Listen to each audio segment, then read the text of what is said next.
I used to believe my life was perfect. At least, that's what I told myself every morning when I woke up to the sight of Daniel lying beside me. His face was always calm when he slept, his jaw unclenched, his lips parted just slightly as if he had no worries in the world. It was in those moments I convinced myself I was the luckiest woman alive. Daniel wasn't just my boyfriend. He was the man I thought I'd spend forever with. Tall, with broad shoulders and an aura that drew every eye in the room. He carried himself like someone who was both untouchable and deeply magnetic. Everyone wanted him, but he wanted me. At least, that's what I believed. And then there was my best friend, Layla. Layla had been my rock since high school. She knew every one of my secrets, had stood by me through heartbreaks, and cheered the loudest when Daniel and I got together. The two people I trusted most in this world. Daniel and Layla. They were my family, my circle, my everything. If only I'd known that both of them would one day be the knife at my throat. It started with little things. The kind of moments you don't question at first. Daniel's phone buzzing at odd hours of the night. He'd smile at me, brush it off, and say it was just work. His job in logistics meant late calls sometimes, and I didn't press. Love makes you blind. Then there was Layla. She started canceling plans with me, saying she was busy with someone new. I teased her about it, begged her to spill details, but she always laughed nervously and changed the subject. It was strange, but I chalked it up to her being protective of a budding relationship. The first real crack in my illusion came at a dinner with my family. My brother, always blunt to the point of cruelty, leaned across the table and whispered, "You sure Daniel's not messing around? Guys like him, they don't usually stick with just one girl." I laughed it off in front of everyone, but inside, I felt something cold settle in my stomach. A week later, I noticed something. Daniel came home with the faintest trace of perfume on his shirt, not mine. Something sweeter, sharper, something that clung to him in a way I couldn't ignore. "Who were you with?" I asked, my tone casual, but my eyes sharp. He smiled. That charming, disarming smile that could melt steel. "Work meeting. A client hugged me." "Don't overthink it, babe." And just like that, I let it go. But that night, when I couldn't sleep, my mind whispered cruel thoughts. What if it's true? What if he's with someone else? I hated myself for doubting him. Layla, meanwhile, seemed off too. She'd show up at my apartment late at night, restless, fidgety, like she wanted to confess something, but couldn't. Once, she looked at me with eyes that seemed almost guilty and said, "Promise me, no matter what, you'll always know I love you." I laughed. "Of course, why would you even say that?" She just shook her head, tears brimming in her eyes, and hugged me so tightly I could barely breathe. I didn't know it then, but that was her way of saying goodbye to the friendship we'd built all our lives. One night, Daniel took me out to dinner. It was perfect candlelight, champagne, his hand warm on mine. He spoke about the future, about moving into a bigger apartment, maybe even marriage. My heart swelled. For a moment, all my doubts vanished. On the way home, though, his phone rang. He silenced it quickly, slipping it back into his pocket with an expression I couldn't read. "Who was that?" I asked. "Work," he said too quickly. I didn't argue. But when we got home and he went to shower, I glanced at his phone. I shouldn't have. I know that. But something inside me screamed to look. The screen lit up with a message. From Layla. My blood ran cold. I can't stop thinking about that night. I felt the ground open beneath me. My best friend. My partner. My life shattered in an instant. I wanted to scream, to throw the phone at him when he came out of the shower. Instead, I sat frozen on the bed, staring at nothing, my hands shaking. Daniel stepped out, towel slung low around his hips, water dripping from his hair. "What's wrong?" he asked. I looked at him, and for the first time, I didn't see the man I loved. I saw a liar. "Nothing," I whispered, because I couldn't bear to face the truth yet. That night, I lay awake beside him, his arm draped over me like nothing had changed. Inside, I was screaming. I wanted to believe it was a misunderstanding. Maybe they were talking about something else. Maybe it wasn't what it looked like. But deep down, I knew. I knew my perfect illusion was cracking, and soon, everything I thought I knew about love, loyalty, and friendship would burn to ash. And what I didn't realize was that this betrayal was only the beginning. Because Daniel's secret life, the one tied to a dangerous man, a mafia boss I'd soon come to know, was about to drag me into a world where betrayal could cost me more than just my heart. It could cost me my life. I'll never forget the night the truth became undeniable. I'd been carrying Layla's message around in my head like a splinter I couldn't pull out. Every time I looked at Daniel, I heard the words, I can't stop thinking about that night. Every time Layla texted me something casual, hey, want to grab coffee? I felt bile rise in my throat. I needed proof. I needed to see it with my own eyes, even though my heart begged me not to. That Friday, Daniel said he was going to a late meeting. I smiled, kissed his cheek, and pretended to believe him. But as soon as he left, I followed. I wasn't proud of it. The sneaking, the suspicion, it wasn't me. I had always been the trusting one. The girl who laughed when her friends warned her that men like Daniel were dangerous. But something inside me had broken, and I couldn't go back. I trailed him through the city streets, my hands shaking on the steering wheel. Finally, his car stopped outside a hotel. My chest tightened. I told myself, it's business, just business. But when I saw him step out, looking around cautiously, and then watch Layla appear from the shadows to meet him, the world stopped spinning. I don't know how long I sat there, frozen, watching my best friend wrap her arms around my partner, watching them slip inside together.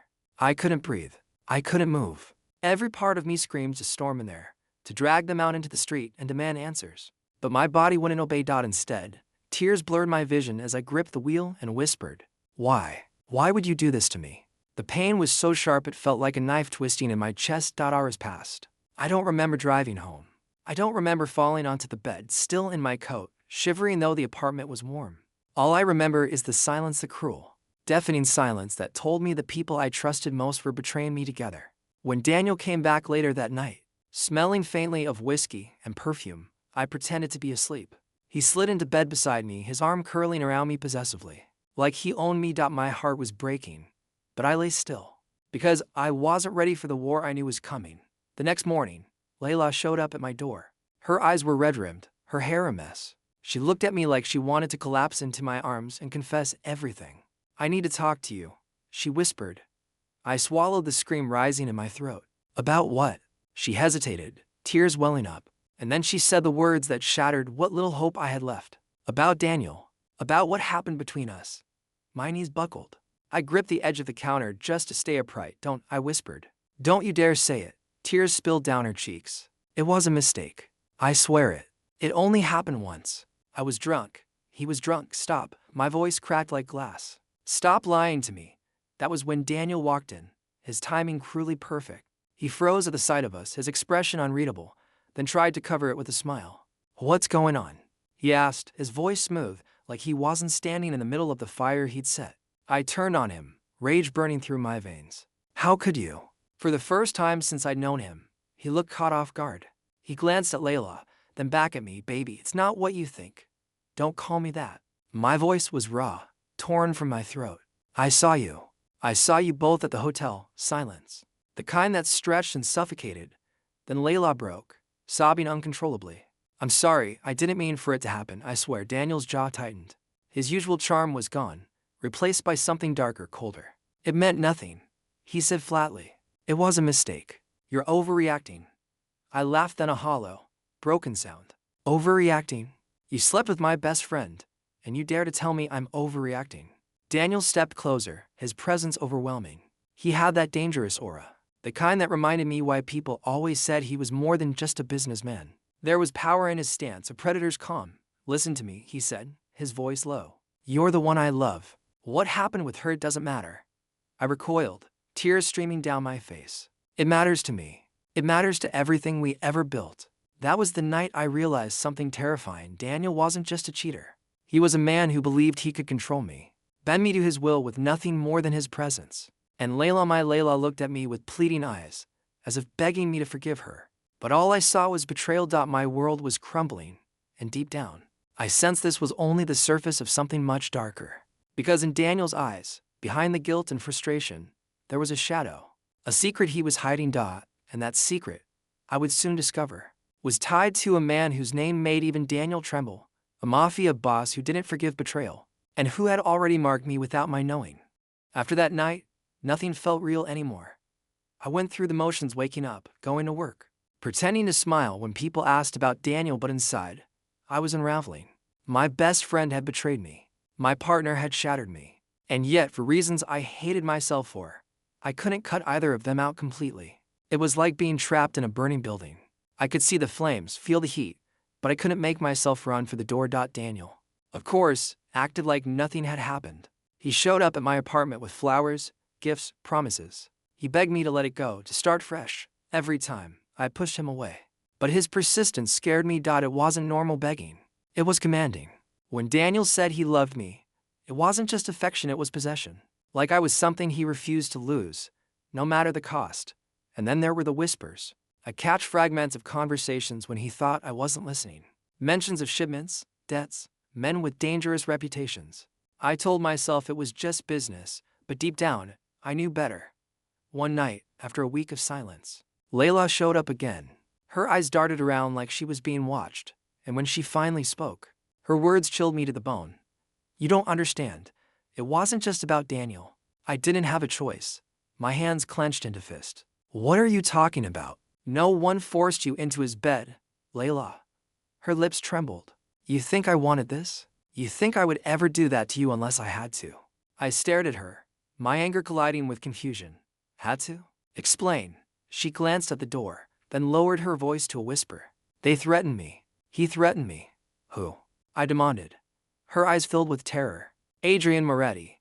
The name hit me like ATHUNDE or CLAP. Everyone in the city knew the Moretti family. They weren't just rich, they were dangerous. Whispers of extortion, murder, drugs. No one ever proved anything, but no one needed to. When Adrian Moretti, the heir to the family empire, walked into a room, people went silent. What does Adrian have to do with you? With Daniel? I asked, my voice shaking. Layla clasped my hands desperately. Daniel owes him money, favors. I don't know everything, but Adrian found out about me. He told me if I didn't entertain Daniel, if I didn't do it, he'd make sure my family paid the price. My stomach twisted. You expect me to believe that?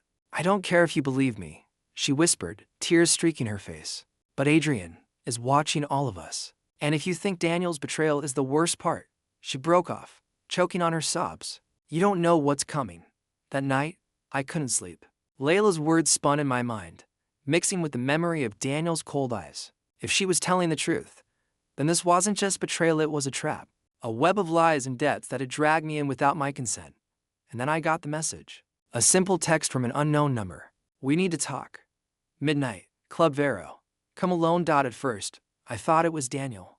But something told me it wasn't. Club Vero was the kind of place I'd only seen from a distance. Black cars with tinted windows. Men in suits with guns under their jackets. Women in diamonds and furs who looked like queens of some hidden world.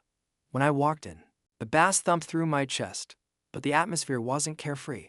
It was sharp, electric, like a blade pressed to the back of my neck. And then I saw him. Adrian Moretti. Tall, commanding, impossibly handsome in a dangerous way. His presence consumed the room, and everyone knew it. His suit was tailored, his hair slicked back, his dark eyes scanning me like he already owned me. You came, he said smoothly when I approached. His voice was low, rich, like velvet lace with poison. Who are you? I demanded, my fear hidden under defiance. He smiled. You already know who I am, and you already know why you're here. I swallowed hard. Layla told me, Layla talks too much, he interrupted, his tone sharp. But she's right about one thing. Daniel owes me. And when someone owes me, I collect. I don't have anything to do with this, I snapped. His smile widened, slow and chilling. You do now. He leaned closer, his breath warm against my ear. Because Daniel doesn't fear losing money. He fears losing you. My heart pounded. What do you want from me? Adrian's eyes darkened. Obedience. Loyalty. Maybe more. We'll see. When I stumbled out of that club hours later, my head was spinning. Adrian Moretti had just marked me. Not Daniel. Not Layla. Me. And as much as I wanted to run, a part of me felt something I hated myself for. A pull toward him. He was everything Daniel wasn't. Controlled, powerful, untouchable. Where Daniel begged and threatened, Adrian commanded. And for the first time since the betrayal, I felt something other than heartbreak. I felt fear, mixed with a dangerous spark of desire. That night, I realized the betrayal between Daniel, Layla, and me was only the beginning. The real danger wasn't in my broken heart. The real danger was in Adrian Moretti, because he had just set his sights on me. After my meeting with Adrian Moretti, I couldn't breathe the same way anymore. The city streets that once felt familiar now carried shadows in every corner. Every sound behind me made me flinch. Every glance from a stranger had me wondering, is he watching me right now? I tried to pretend life was normal. I went to work, I smiled at coworkers. I even answered Daniel's relentless calls. But underneath it all, my world had shifted. And then the letter came. It wasn't a text or a call, it was a letter slipped under my apartment door. The paper was thick, the ink bold, the handwriting sharp and elegant. Your presence is required. Tonight, Villa Moretti. Do not bring anyone. At the bottom, sealed in wax, was the Moretti crest. My blood turned to ice. Villa Moretti was the kind of place you only heard about in rumors. A sprawling mansion outside the city, surrounded by walls higher than some buildings, guarded like a fortress. When I arrived, I was escorted inside by two men in dark suits, their eyes cold and watchful. The interior was luxurious, but not warm crystal chandeliers, marble floors, artwork that whispered of old money and darker histories. And then I saw him. Adrian sat at the head of a long dining table, dressed in black, sipping a glass of red wine. He looked like a king on his throne, and I felt like a prisoner walking to her judgment. Sit, he commanded. I obeyed. The silence stretched until I couldn't take it anymore. Why am I here? I asked, my voice trembling despite my attempts to sound strong. Adrian's eyes flicked to me, dark and unreadable. Because you need protection, and because I need leverage. My stomach nodded. Leverage for what? For Daniel. He leaned back in his chair, swirling his wine. He owes me more than you can imagine. And men like him, they're reckless. But men like me, we plan ahead. I clenched my fist. I'm not a pawn in your game, he smirked. That's exactly what you are. But don't worry, little dove. Pawns can become queens if they play the board right. And then he said the words that nearly knocked me out of my chair. You're going to marry me. I stared at him, stunned into silence. You're insane. I'm not marrying you. Adrian's expression didn't change. It's not a request. With you by my side, Daniel has no choice but to fall in line. And you'll be untouchable. No one will dare hurt you. I don't want to be untouchable. I snapped. I want my life back. He chuckled darkly. Your life as you knew it is over. Daniel made sure of that when he crossed me. You can cling to the ashes, or you can step into fire and survive. I pushed back from the table, my chest heaving. I'll never marry you. Adrian rose slowly, his presence overwhelming. He didn't touch me, but the space between us burned. Never is a dangerous word, he murmured. Especially when I haven't even shown you what it means to be mine. My breath caught.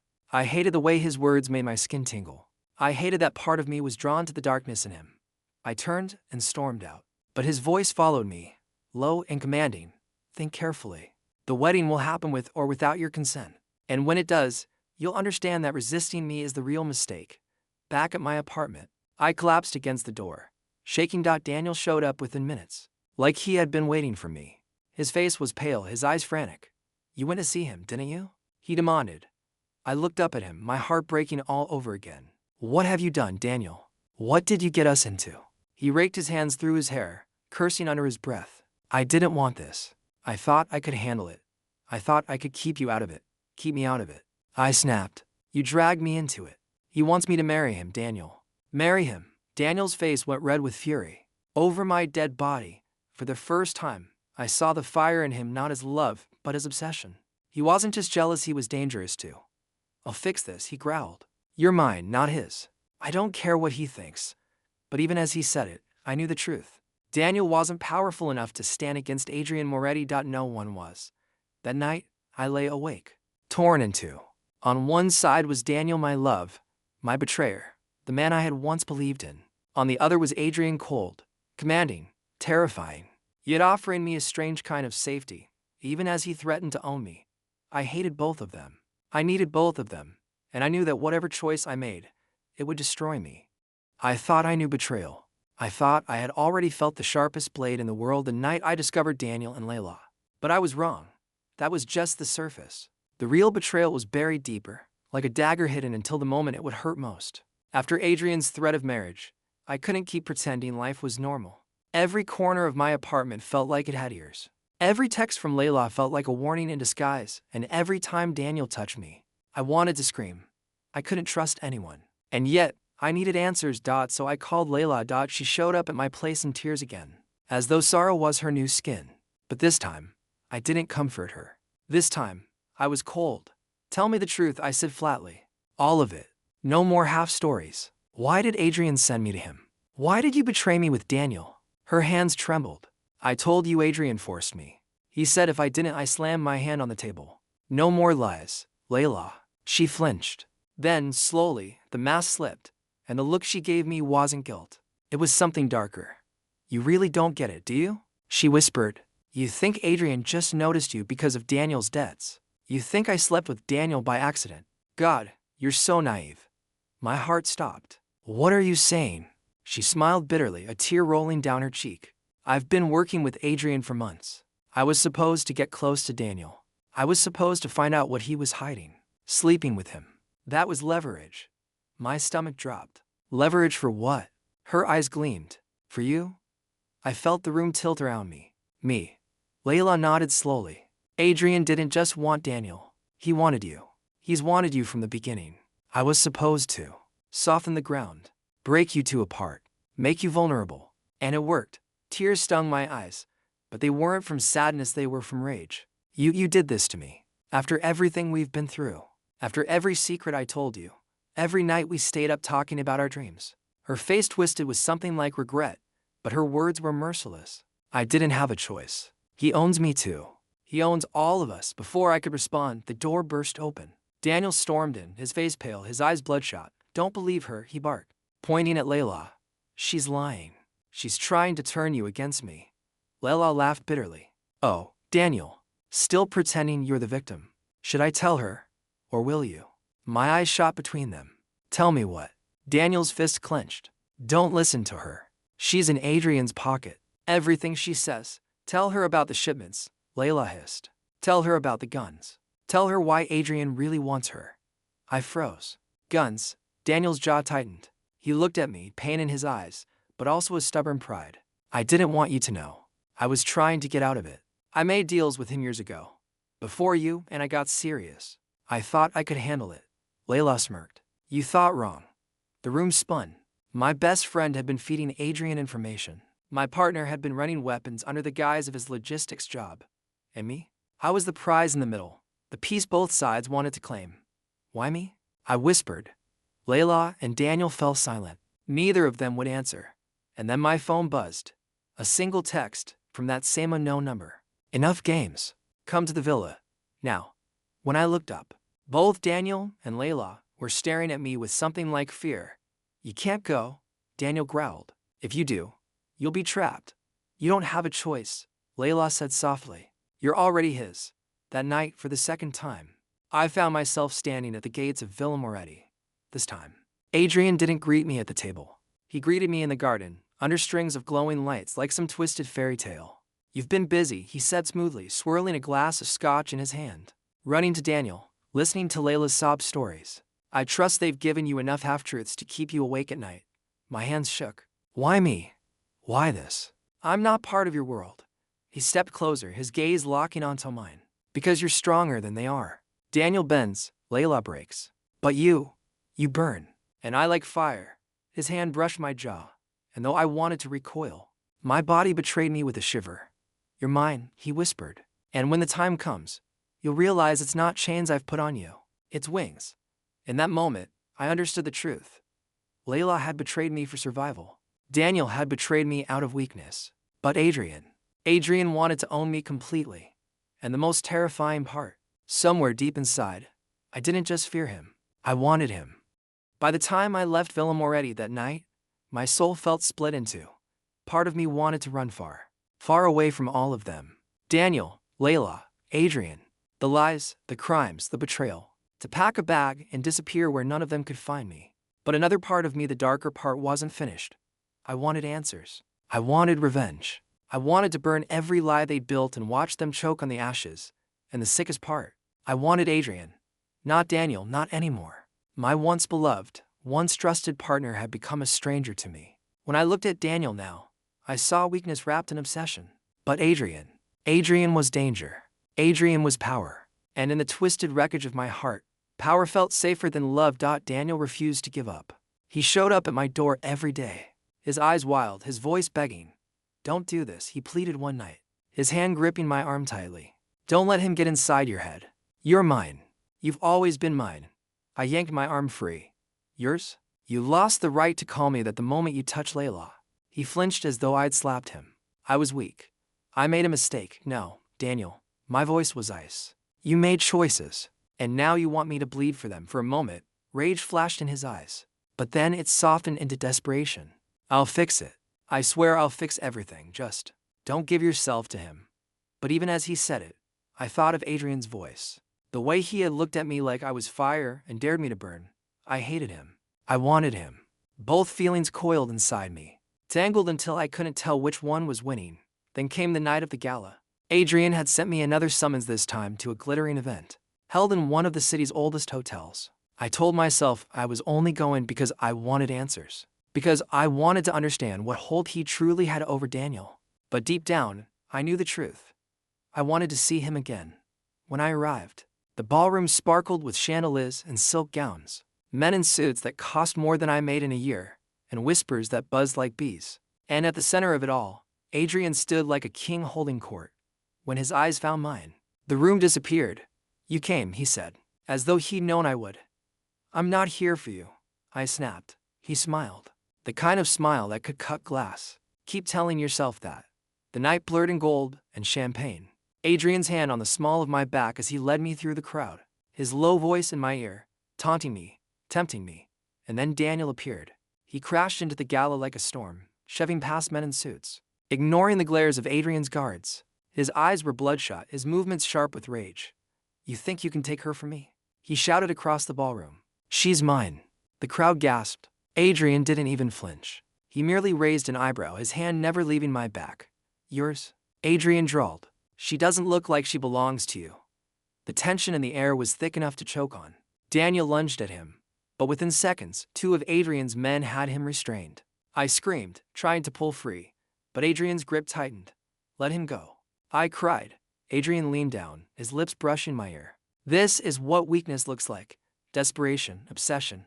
He can't protect you from me. He can't even protect himself. Please, I begged, tears burning my eyes. Don't hurt him. Adrian studied me for a long moment. Then, with a flick of his hand, he signaled his men to release Daniel. Daniel stumbled to his feet, his chest heaving, his eyes wild. He looked at me, then at Adrian, then back at me again. And in his eyes, I saw something snap. If I can't have you, he whispered hoarsely, no one will. That night, something shifted irreversibly. Daniel wasn't just a broken man anymore, he was dangerous. His love had curdled into poison. And Adrian had made it clear he wouldn't let me go.